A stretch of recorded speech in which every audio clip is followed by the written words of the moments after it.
what's up guys, aarava here, and welcome back to another episode of my F1 22 My Team Career Mode. This is episode number 13 today for Season 1 at the Hungarian Grand Prix. If you guys did miss the previous one at the French GP, then be sure to go check that one out before you see this one. That was a difficult race. I think that one was a bit more of a crash down to reality for our team, although I do feel like with a bit more luck, Felipe Drugovich could have actually been in the points. Alas, in the end, his race ended with an engine failure, but the French Grand Prix was a great one for Max Verstappen as he extends his lead in the Drivers' Championship versus Leclerc. The two Mercs keeping the pressure up, but maybe going into this episode, looking at that standings, you've got to say maybe somehow after all the craziness of the Mercedes cars winning and looking better, Ferrari's implosion, it is once again kind of looking like Verstappen versus Leclerc, but this time versus the start of the season, Verstappen now is with the advantage, and you can see from that chart, Leclerc hasn't won a race since Imola. It's been a long while since he has been on the top step of the podium, but he's been still quite consistent and been able to recover from some of those disaster classes on a Saturday, but it has been tough going for him. He needs to have an answer, but the Hungarian Grand Prix typically you'd say would suit Red Bull, but with this new era of cars, who knows? But going into this episode, I actually have a bit of a query and a question to you guys as well, who maybe have bought this upgrade. So last episode, I actually bought the level 1 fitness center for the personnel HQ. I don't think I actually showed it by accident because I just forgot that I actually bought it, but I did buy that personnel upgrade. Now that should boost the awareness, the racecraft, and the focus of Drugovich, but when I'm looking at, the contracts and looking at Drugovich's stats and whatever, his awareness has not gone up. His racecraft has not gone up. So I don't know if there's a bug right now where the personnel upgrade of at least the fitness center, I don't know about the analyst suite, but the fitness center is not applying to the AI teammate, which if it isn't, then that's a warning to you guys. Don't waste your money on it at the moment if it's gonna have to be patched. But at this stage, unless I'm missing something, I feel like we should be seeing a tangible number increase, like a +1 or a +2 on those stats. Let me know what you guys make of that in the comments below and if I'm going crazy or not, but I don't think that has been boosted, because on the last 2 games, when you did boost your teammate with the personnel upgrades, it physically showed you what those, what that, boost was to kind of confirm to you that you've, had the upgrade, and obviously your driver will go from his base level to whatever level he gets to with the personal upgrade. So, bit of a weird one. I hope, again, it's maybe just a one-off glitch, and next episode, maybe, we'll see him with the boosted stats, because otherwise I just wasted what was like, $1.5 million there. We could have spent that towards, a different HQ that would have, helped the car or whatever. So, a little bit irked by that, and so, yeah, this game has not definitely launched with the smoothest operation ever in areas. But we're getting on into then the heart of the race weekend. We've done the practice programs, and we've got a load more of R&D. We finally have that engine power upgrade that we have to repurchase.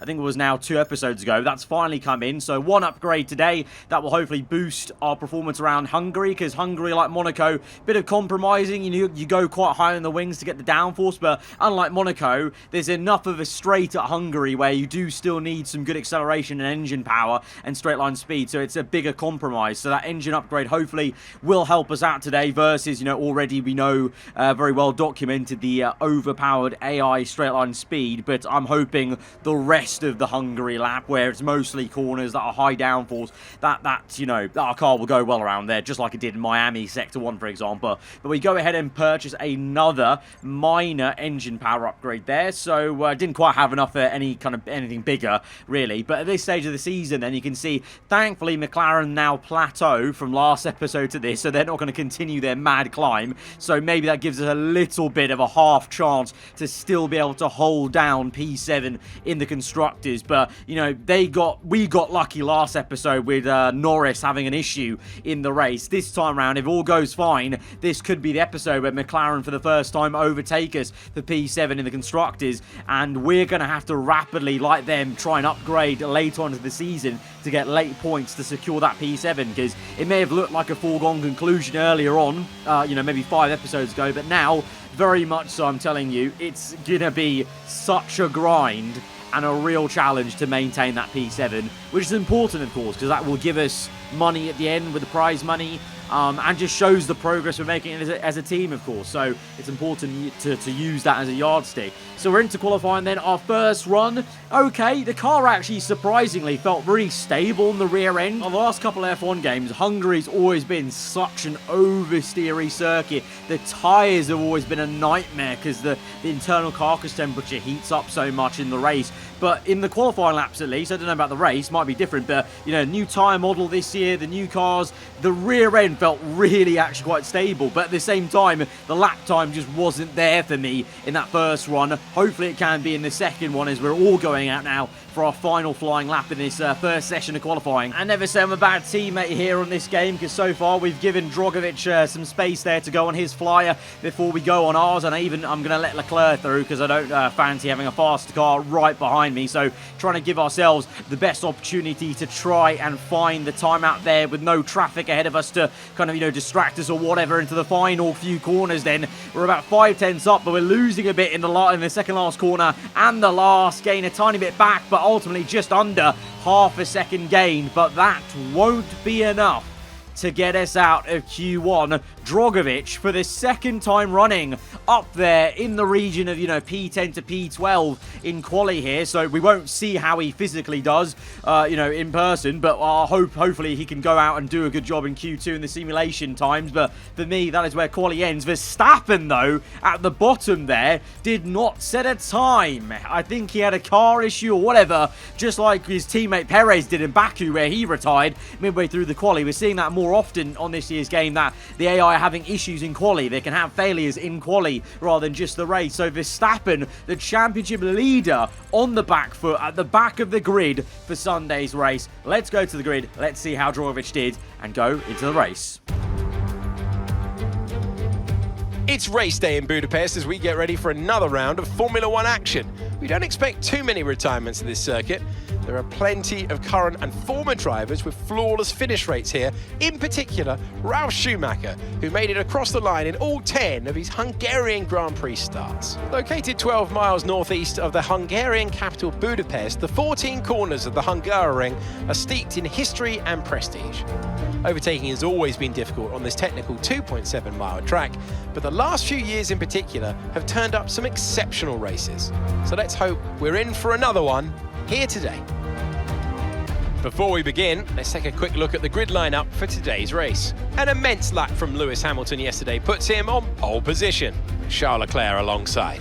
Considering the rest of the grid, we have Sainz, Russell, Sergio Perez and Norris, Bottas, Ricciardo, Fernando Alonso and Sebastian Vettel, Albon, Ocon, Pierre Gasly and Joe, the owner-driver, Mick Schumacher, Lance Stroll and Yuki Tsunoda.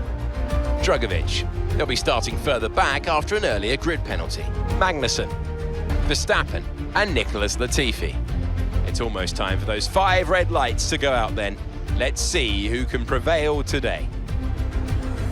With me today, of course, is Natalie Pinkham. Let's start with the new Alfa Romeo driver. What do you make of their performance so far this season? Well, the atmosphere within the team seems very positive at the moment. Everyone seems like they're in great spirits and having a lot of fun doing what they do. And that has definitely contributed to the performances we've seen.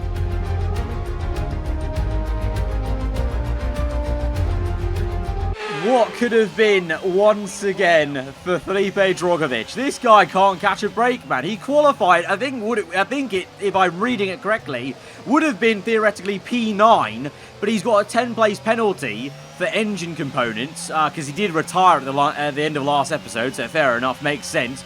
But that puts him in P19 then, behind me. But that means he probably qualified P9 in Q3. That is outstanding for him. Ever since he's signed that new contract, he's had that focus boost from that department event as well.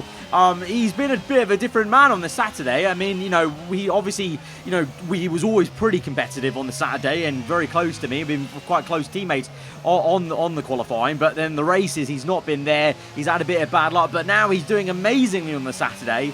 but it's still getting the bad luck. Obviously, France went the way it went, and then this engine penalty won't help. I'm just hoping there's going to be one race where he can qualify that well and show us what he can actually do without any issues, because I think he could be scoring points. I don't need to be the one doing all the heavy lifting this season. He could be scoring points. He's on the precipice of doing it. He just needs a bit of the rub of the green and getting it all together, and I suppose also the engine failure out of his hands. Obviously, that's more of a Red Bull power unit issue.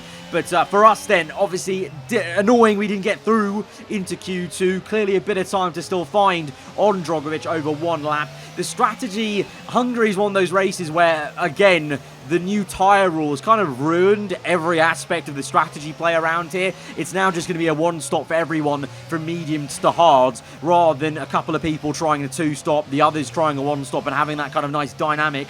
But it is what it is. That is the way it goes in real-life Formula 1 now these days, as well as the game. So we're going to have to just get on with it and try and make the most of it. It is very overcast right now, but I can tell you there is no rain here, so there will be no place to hide, maybe no funny business. It'll just be on pure pace. Let's hope those upgrades from last episode and the one into this one can help us out, and we've got more to show in this race. This could be a massive open goal for Leclerc in the championship. Here we go to 5 red lights, the Hungarian Grand Prix, and we are underway. It's a slow start for the Alfa Romeo of Guan Yu Zhou on the right hand side. Can we try and force a bit of space into the middle? We don't want to be on the outside, going to get boxed out. Dive down the inside of 1, 2, 3 cars almost. There's the Alfa Romeo, comes barging in. Oh, the Haas actually, sorry, of Mick Schumacher makes contact with Fernando Alonso. Front wing end plate is off, so that's going to be one free position at least there from Schumacher as Alonso squeezes him out. But look at Albon up there into P10 again. That Williams in the hands of Alex Albon has been doing some insane stuff on a Saturday,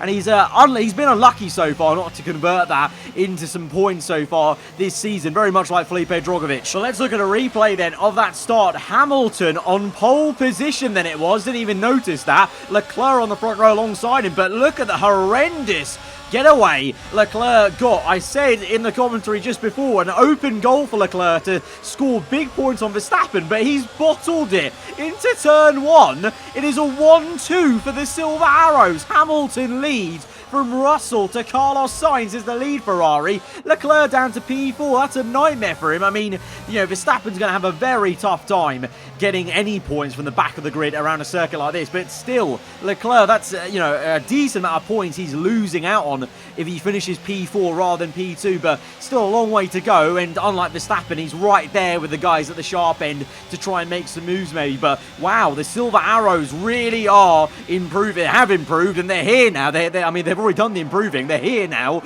and they're getting poles, they're getting wins. You know, this is quite something. So it's a 1-2 for the Mercedes guys. Meanwhile, lap number 3 then, speaking of Verstappen just earlier making his way through, he's got to make his way through. Our teammate Drogovic trying his best to defend P18, but this is so frustrating to watch because this man, he should have been up there in P9. And with our car, I think at the moment our car's at this stage where it's got some good one lap pace clearly at the hands of Drogovic and a couple of times from us.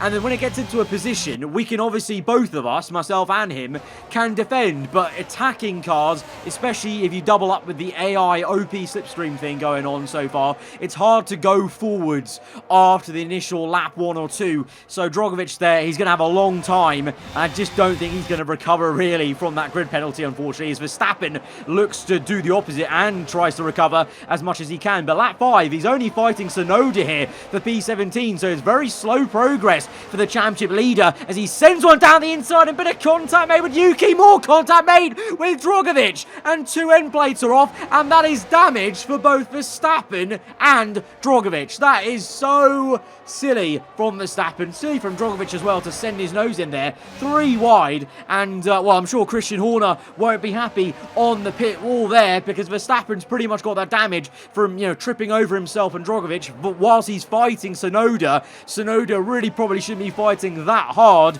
against his, you know, bigger sister team Red Bull. And so Verstappen is in, Drogovic is in for an early pit stop, front wing change, probably a 2 stop now for them. And so like France, Drogovic's race is ruined early doors.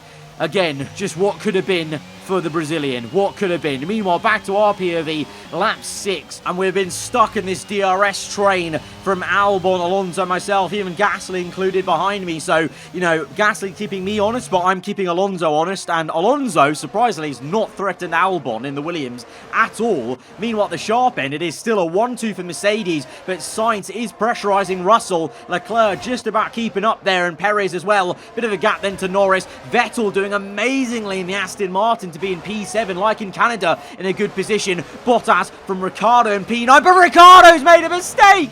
Oh, the Aussie man's dropped it under braking midway through mid-apex and given us all a free position behind. So Albon is now up into P9 in the Williams, which I must remind you of, on paper, on the R&D graph, is still the worst car on this grid, and he's holding up Alonso. An absolute treat here, just showing you really, yeah, the R&D chart is a good indicator of performance, but it, you know, it doesn't change the fact in the race anything could happen. The driver can make the difference, and you can get into a position and then defend for all your life. Is up ahead, there's yellow flags. What's going on in the last corner? Oh, it's devastation. Vettel sideways. Has there been a collision between the Aston Martin and Alfa Romeo? Whatever the case is, we've just got three positions because we overtook Alonso. It was under yellows, but we didn't get a warning for it. I was honestly just taking more avoiding action because if I kept my racing line, I would have been just T-boning Vettel there. So I had to take avoiding action and go to the left of him, but Alonso was pretty much just stopping on circuit for some reason, and so we overtook him, and we've not got a warning for it. So I don't know what's gone on there, but we've gained then 2 positions on Vettel and Bottas and Fernando Alonso, and it's Vettel into the last corner, just loses the back end there, and Bottas just parks it up awkwardly, and you can see, well, just that absolute chaos behind as we avoided Vettel. Gasly did not, I think that's Gasly, who is now out of the Hungarian Grand Prix with a collision that I was trying to avoid, basically. Vettel, though, just drops it like Ricciardo, just an AI mistake, and then here, Gasly just, well, it's just a bit poor from him, and then Ocon gets caught up in that. I think Ocon's still in the race, technically, but this is a replay, then, of our POV, and you can see there, if I kept my racing line, I was going to crash with Vettel, so the only reason I went to overtake Alonso was really just avoiding Vettel first and foremost, but for whatever reason, the FIA have not penalised me for overtaking Alonso under yellows, and now we have a full course safety car, so that's going to change the race a little bit. It's going to be a double stack for the Mercedes guys there, so Russell is going to lose out, unfortunately, and also Leclerc is going to lose out, and Ferrari block off another Red Bull this season, although this time round it won't help them get the lead of the race like it did in Australia. But Perez got held up so much, but Russell was the real loser because Russell's now behind Norris. He's behind the McLaren, so it's Hamilton that still leads this Hungarian Grand Prix. He's been dominating this entire race, but it's Sainz and Perez ahead then of Norris in P4, who's ahead of Russell, and Leclerc is even further back down. I don't think he's even just behind Russell. I think he's lost out some more positions there, as we have a pretty damn good pit stop onto the hard compound at so effectively a free pit stop for a lot of us. There are a couple of people like Magnussen, you can see though in the top left on mediums. They have not come in, so although we're here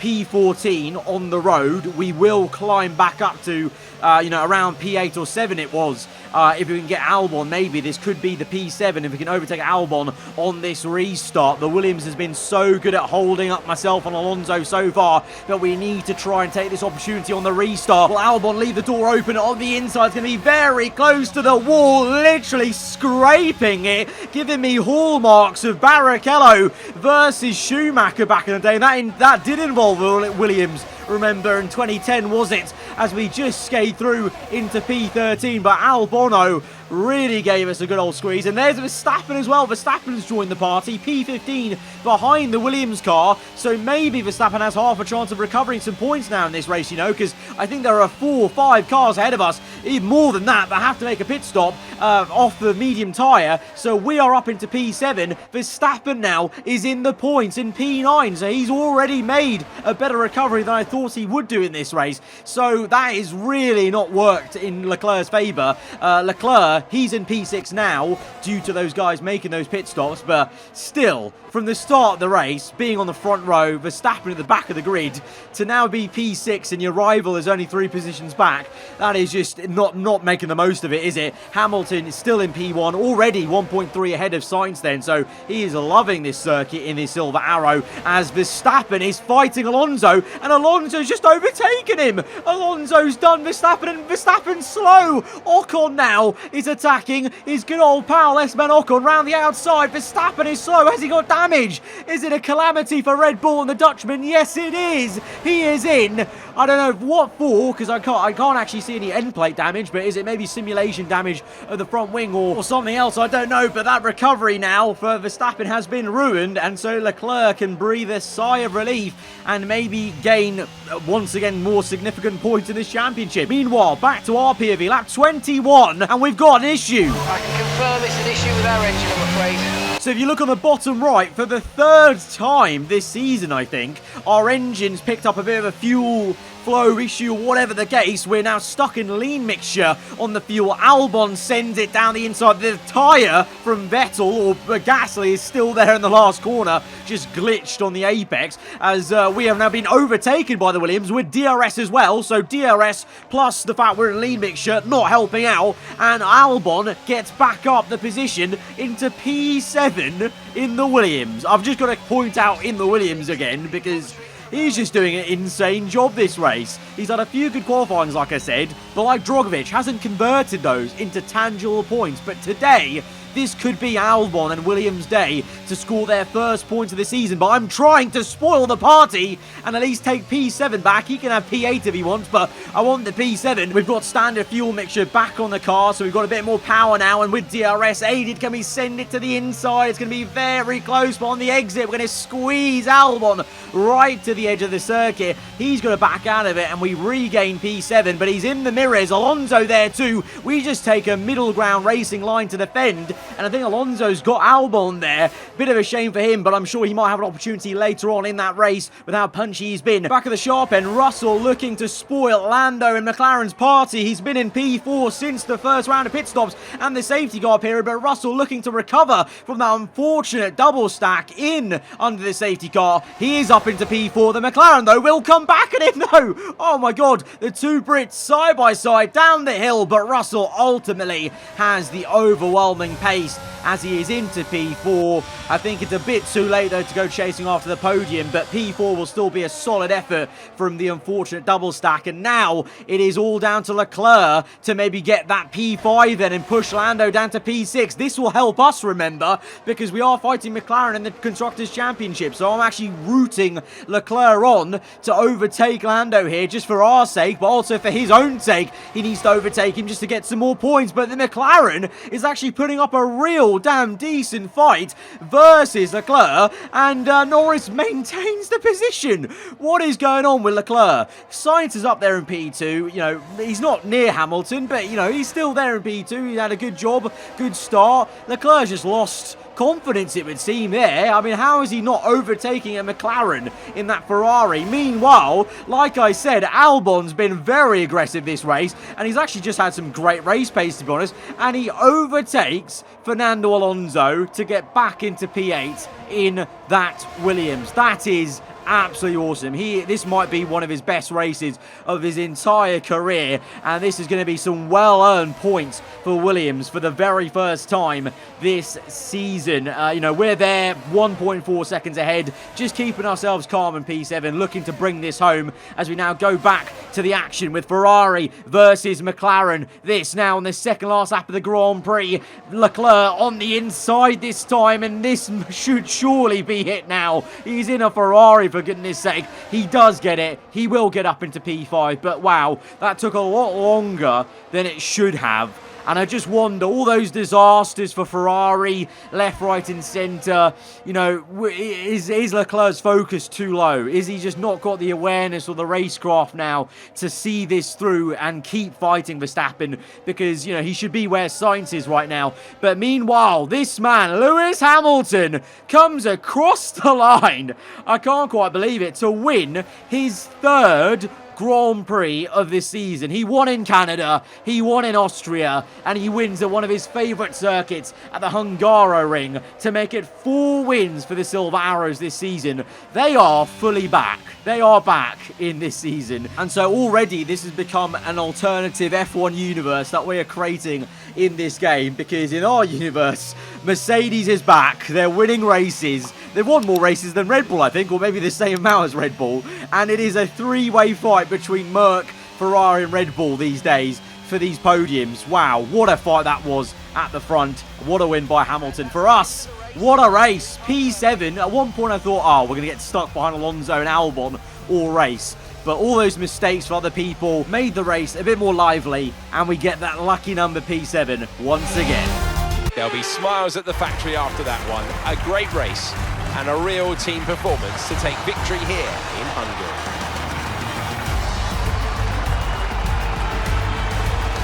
Natalie Pinkham, how do you think they were able to set themselves apart today? I think a large part of the result comes down to temperament. They were able to keep their head when everyone around them was losing theirs, and that has allowed them to get the best out of the car, to maximise the strategy and stay out of trouble.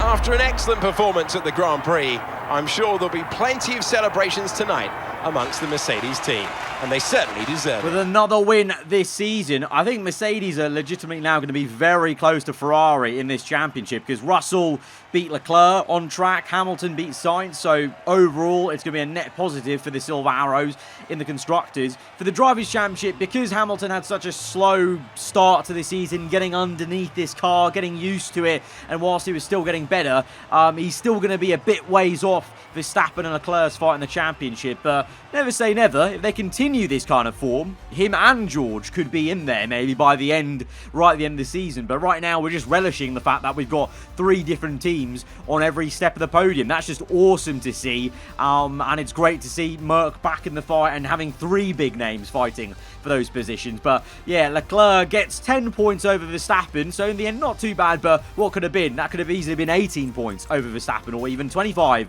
if he got a good enough start and got the race lead early doors and defended. I don't know, but it means that Leclerc now does bridge the gap. It's 2 points in it between himself and Verstappen, 16 points back to Russell, 19 to Hamilton. So both Russell and Hamilton are maybe 1 race win away from being right there with those two at the sharp end. But look at that, Mercedes 6 points back from Ferrari. It is game on, and Red Bull are building a bit of momentum. They're still a bit shaky on reliability and consistency, but they're getting there. For us though, McLaren, even though Lando lost those 2 positions, he still gains more points than us, and so now McLaren are only 1 measly point behind us in the Constructors' Championship. I think we have still AlphaTauri, covered.